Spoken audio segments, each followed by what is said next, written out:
எங்க இருக்கீங்க madam Dhanapal? Phone பண்ணி சொல்லிட்டு மேடம் வந்துருவாங்க. ஐயோ, இப்ப அது முக்கியம் இல்ல. யாராவது ஹாஸ்டலுக்குள்ள வந்தாங்களா? அப்படிலாம் யாரும் வந்த மாதிரி தெரியலையே மேடம். ஹாஸ்டல் கேர்ள்ஸ் யாராவது நைட் ரூமுக்குள்ள எதுவும் போனாங்களா? அப்படி எதுவும் போன மாதிரி தெரியலையே மேடம். என்ன தனபால், எதை கேட்டாலும் தெரியலங்கிறீங்க. என்னதான் தனபால் வேலை பாக்குறீங்க? என்ன நடக்குதுங்க? மேடம், என்னாச்சு உங்களுக்கு? ஏன் காலையில இம்புட்டு கோவமா இருக்கீங்க? யாரோ என் ரூமுக்குள்ள நுழைஞ்சு என் கபோர்டு திறந்து என் முக்கியமான பொருளை திருடி இருக்காங்க ஆனந்தி.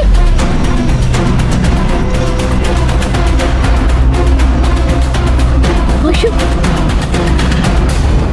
இங்க பாருங்க, யாராவது சொல்லுங்க. யார் அந்த வேலையை பண்ணியிருந்தாலும் அந்த பொருளை மரியாதையா திருப்பி கொடுத்துருங்க. நான் மன்னிச்சு விட்டுறேன். நானா கண்டுபிடிச்சேன். அப்புறம் என்ன நடக்கும்னே தெரியாது.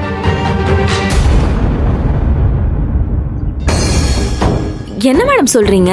உங்க ரூம்குள்ள போய் உங்க பொருள் எடுக்கிற அளவுக்கு யாருக்கு மேடம் தைரியம் இருக்கு?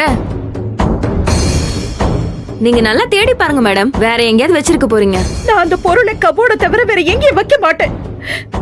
அந்த ரூமை தாண்டி அதை வெளியில கொண்டு வரவும் மாட்டேன். நான் ரூம் முழுக்க தேடி பார்த்துட்டேன். அப்படி என்ன மேடம் பொருள் அது? தங்கமா?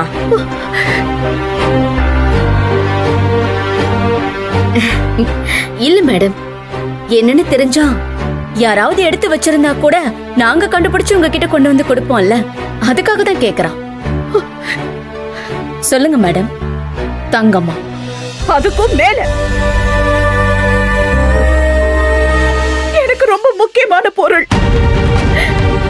ஒரு சிகப்பு துணியில சுத்தி வச்சிருந்த. மேடம், சொல்றேன் தப்பா எடுத்துக்காதீங்க. எதுக்கும் மத்தவங்களை சந்தேகப்படுறதுக்கு முன்னாடி உங்க அறையிலயும் மத்த இடத்துலயும் ஒரு தடவை தேடி பார்த்துடலாமே மேடம். எங்கேயும் இல்லைன்னா அப்புறம் எல்லார்கிட்டயும் விசாரிச்சுக்கலாம்.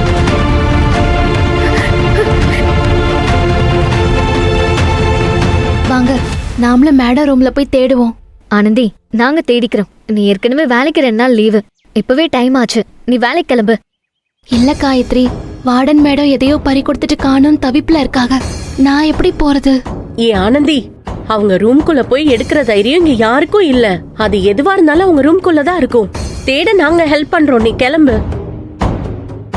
என்ன ஆனந்தி யோசிக்கிற? வேலைக்கு லேட் ஆகுதுல. ஆமா, அப்புறம் என்ன, போ. சரி, நான் போறேன்.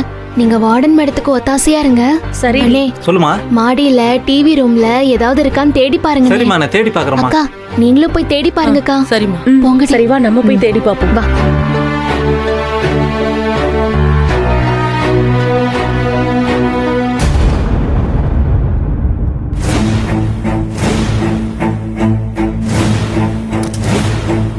கதவு சாத்த. வா வா.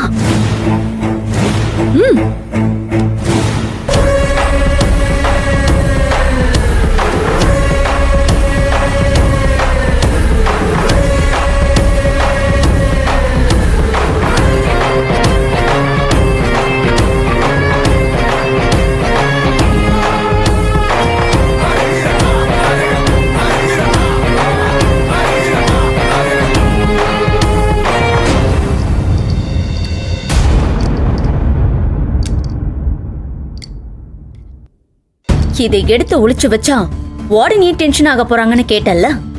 இப்போ ஹாஸ்டலே டென்ஷன் ஆகுது பாத்தியா? ஆமா மித்ரா, நான் கூட நீ சொல்லும் போது நம்பல. இந்த கிளுகிளுப்புலயும் தாயத்திலயும் அப்படி என்ன இருக்கு? மேடம் எதுக்கு இவ்வளவு எமோஷனல் ஆகுறாங்கன்னு தெரியலையே. அவங்க கண்ணெல்லாம் கலங்கிட்டாங்க. கொஞ்சம் சத்தமா வார்டன் காதுல விழுற மாதிரி கேளு. அவங்களே வந்து ஏன்னு சொல்லுவாங்க. இது இங்க இருக்கிற விஷயம் யாருக்குமே தெரியக்கூடாது, புரியுதா? ஒருவேளை டயனா ஈவினிங்குள்ள ஊர்ல இருந்து வந்துட்டா அவளுக்கு கூட சொல்லக்கூடாது, புரிஞ்சுதா? இத வச்சு அந்த ஆனந்தியும் வார்டனையும் ஒரு வழி பண்றேன். அப்படி என்ன பண்ண போற?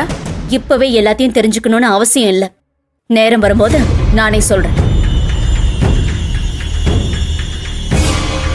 சரி, எனக்கு இப்ப ஆபீஸ்க்கு டைம் ஆகுது, நான் போய் கிளம்புறேன்.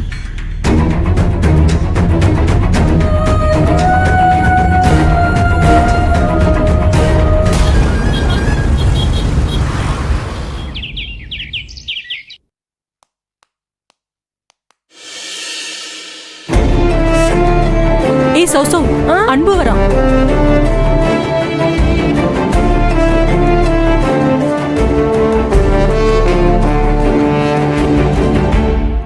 அன்பு, அம்மாக்கு இப்ப எப்படி இருக்கு? பேசுறாங்களா? ஒன்றும் பிரச்சனை இல்லைக்கா, இப்போ நல்லா தான் இருக்காங்க. ம். ஆனந்தி தான் கூடவே இருந்த அம்மாவை பார்த்துக்கிட்டா. ஆனந்தியால தான் அம்மா இவ்வளோ சீக்கிரம் குணமாகி வீட்டுக்கே வந்தாங்க. ம். நாங்கெல்லாம் வரணும் தான் நினைச்சோம், ஆனா யாருமே போக கூடாதுன்னு கருணாகம் பிரச்சனை பண்ணிட்டாரு. மகேஷ் சார் கூட எங்களை வரதா சொன்னாரு, அதுக்கே விட மாட்டேன்னு சொல்லிட்டாரு. இல்லனா நேத்தே வந்து பார்த்திருப்போம். அந்த ஆளை பற்றி எனக்கு தெரியாதா? அதெல்லாம் நான் ஒன்றும் தப்பாக நினைக்கவே இல்லை. நீங்கள் தேவையில்லாமல் வருத்தப்படாதீங்க.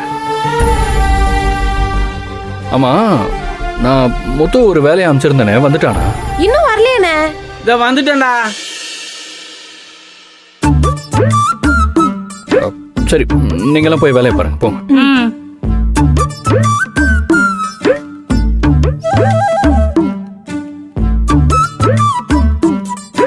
என்னண்ணே காலையிலேயே ரொம்ப சோர்வா இருக்கிற மாதிரி தெரியுது. பின்ன அந்த கருணாகரன் கிட்ட காலையில 9 மணில இருந்து சாயங்காலம் 5 மணி வரைக்கும் மாட்டிட்டு சாவறதே பெரிய விஷயம். இதுல காலங்காத்தால ஸ்டாக் ரிப்போர்ட் எடுத்துட்டு போய் அந்த ஆள் வீட்டுல கொடுத்துருவான்னு சொல்லி அனுப்பி விட்டான். டேய், ஸ்டாக் ரிப்போர்ட் கொடுக்கறதுல உனக்கு என்ன பிரச்சனை? என்ன பிரச்சனையா? ஐயோ, கருணாகமே பரவாயில்லடா. அங்க ஒரு கட்டுவிரியா இருக்கான் பாரு, இன்னா கடி கடிக்கிறான்டா. முத்தண்ணே, யாருண்ணே அந்த கட்டு வீரியன்? வேற யாரு? அதான் பெத்து வச்சிருக்கானே கருணாகரன் ஒரு புள்ளைய. அந்த விஷத்தை தான் சொல்றான். அவன்லாம் ஒரு புள்ளையா இல்ல தொல்லையானே தெரியல. அண்ணே, புள்ளைய தப்பு சொல்லாதேனே, பெத்தவக வளர்ப்பு அப்படி. ஒருவேளை நம்ம வீட்டுல தோசை சுட்டு கொடுத்தத பார்த்திருப்பானோ?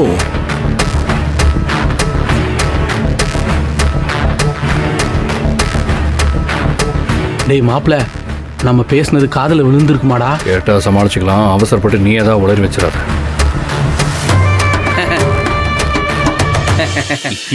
சார் வாங்க சார், வாங்க. என்னடா முத்து, என்ன பத்தி ஏதோ பேசிட்டு இருக்கிற மாதிரி தெரியுது. ஐயா, அதெல்லாம் ஒண்ணும் இல்லையே சார், நாங்க சும்மா வேலையை பத்தி தான் பேசிட்டு இருக்கோம். வேலையை பத்தி பேசுங்க, ஆனா வேலை எதுவும் செய்யாதீங்க.